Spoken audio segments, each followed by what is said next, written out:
महाभारत का युद्ध हुआ और उस युद्ध में कौरव पांडवों का भीषण युद्ध हुआ और युद्ध में उस परिणाम में कौरवों की हार हुई, पांडव जीत गए। पूरे युद्ध के उस क्रम में भगवान कृष्ण पांडवों के साथ थे क्योंकि वहां सत्य था और जहां मिथ्या भाषण होता है वहां भगवान नहीं होता है, वहां ईश्वर नहीं होता है। जहां भावना ठीक नहीं होती वहां ईश्वर नहीं होता है। कहा भगवान ने 16 अक्षौणी अपनी सेना दे दी कौरवों को, इसके बाद भी उनकी हार हुई, परास्त हो गए। कृष्ण जिनके साथ में थे उनकी जीत हुई और जीत जब हो गई तो आज भगवान कृष्ण कहते हैं, कुंती बुआ मैंने बहुत दिन तक आपके साथ में आपके पुत्रों का साथ दिया है, अब मैं चलूं? तो कुंती ने कहा कि क्यों जा रहे हो? बोले बस आपको सुख मिल गया है तो अब मेरा क्या काम, आपके पुत्र को राज्य मिल गया है, युधिष्ठिर राजा बन गए हैं, अब मुझे जाना चाहिए।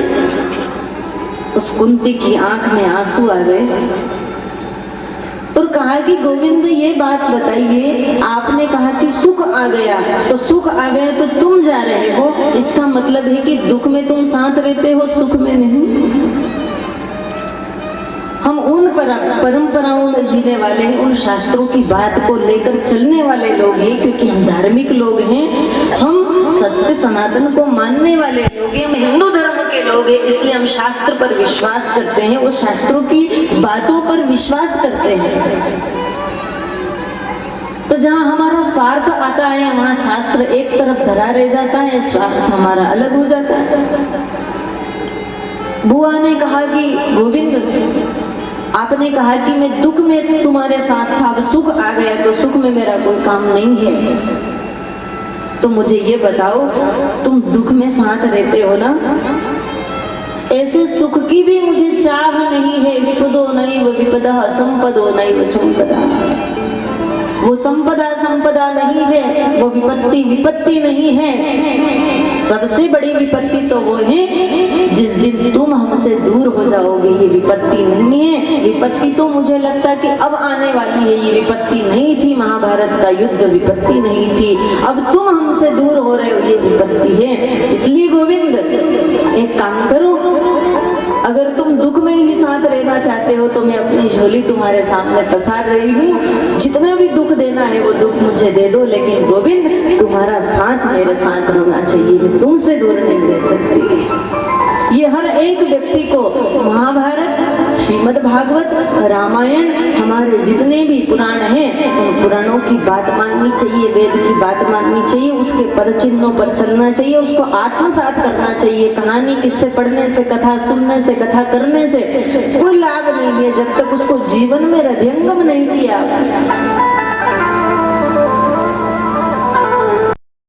भगवान कैसे कैसे समय में साथ देते हैं आपका।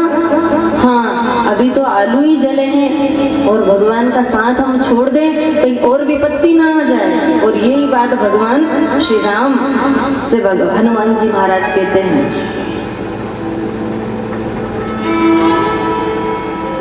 कह हनुमंत विपत्ति प्रभु सोई, जब तब सुमिरन भजन न होई, जब तब सुमिरन भजन न होई। कह हनुमंत विपत्ति प्रभु सोई, कह हनुमंत विपत्ति प्रभु सोई, जब तब सुमिरन भजन न होई, जब तब सुमिरन भजन न होई, जब तब सुमिरन भजन न होई, जब तब सुमिरन भजन न होई। वो दिन विपत्ति का दिन होगा जिस दिन भगवान को मैं सुबह से शाम तक याद नहीं करूंगा, वो दिन मेरे जीवन का सबसे बड़ा विपत्ति का दिन होगा, और आप हमें बताएं कि हम कितना गोविंद के भगवान के सानिध्य में रहते हैं, कितना भगवान को याद करते हैं। छोरा पहले, लड़की पहले, पोता पहले, भगवान जाए चूल्हे। बूढ़ा हो जाऊंगा, 60 साल से ऊपर हो जाऊंगा, तब भजन करूंगा। अभी कहीं भजन करने का दिन है, अभी कहीं तीर्थ में जाने के दिन है, पर बूढ़ा भी होगा कि नहीं होगा ये पता है। ये तन कीमती है मगर है विनाशी, कभी अगले क्षण के भरोसे न रहे। हाँ, शरीर कीमती है, लेकिन इसको हमेशा आपके साथ रहने वाला नहीं है। तन कीमती है मगर है विनाशी, अविनाशी नहीं है, विनाशी है, विनाश हो जाएगा इसका। कभी अगले क्षण के भरोसे न रहना। अच्छा काम करने के लिए कभी भी कल के भरोसे मत रहना। कल तो कभी होता ही नहीं है, फिर नया कल आ जाएगा। तो फिर किसके भरोसे रहें? निकल जाएगी छोड़ काया को पगले, कभी श्वास धन के भरोसे न रहना। श्वास के भरोसे रहेंगे, श्वास के भरोसे भी मत रहना। ये इस काया को कब छोड़ करके चली जाएगी? तो फिर किसके भरोसे जिया जाए?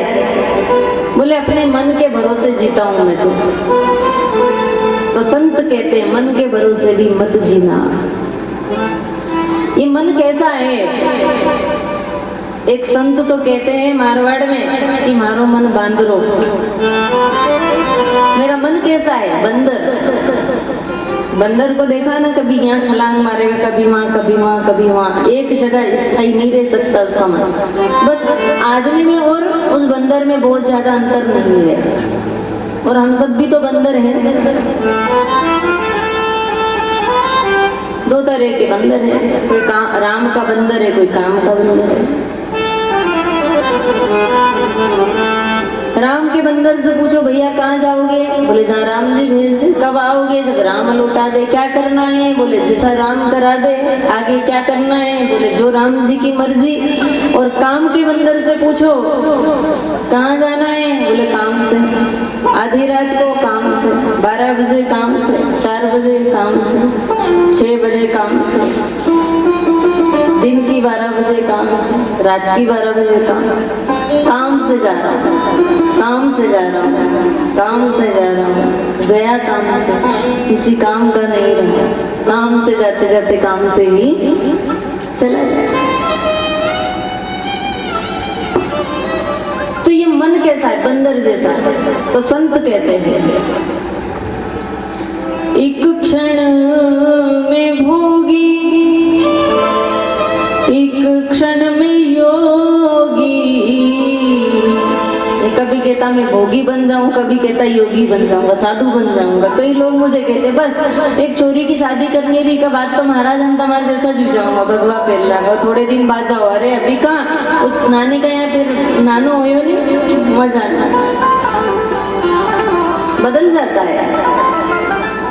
एक क्षण में भोगी, एक क्षण में योगी, पल भर में ज्ञानी, पल में वियोगी।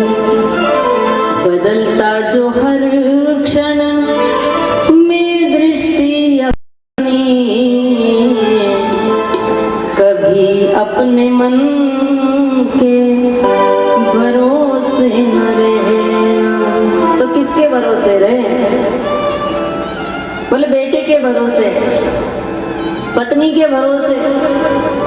तो संतों ने कहा सुन, तुझको जो मेरा मेरा कहेंगे,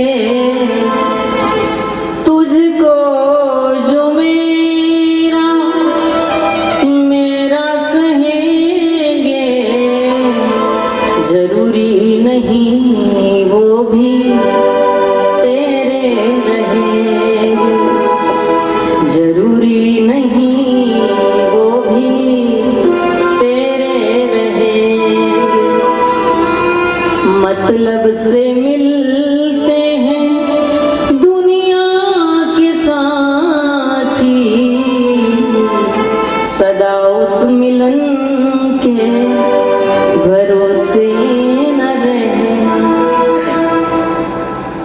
बेटा कितना साथ देगा, 10 दिन रो लेगा, पत्नी रोएगी, साल 2 साल शोक पाल लेगी, इसके बाद तो नहीं जाएगी ना, याद नहीं करेगी, कोई साथ नहीं जाता।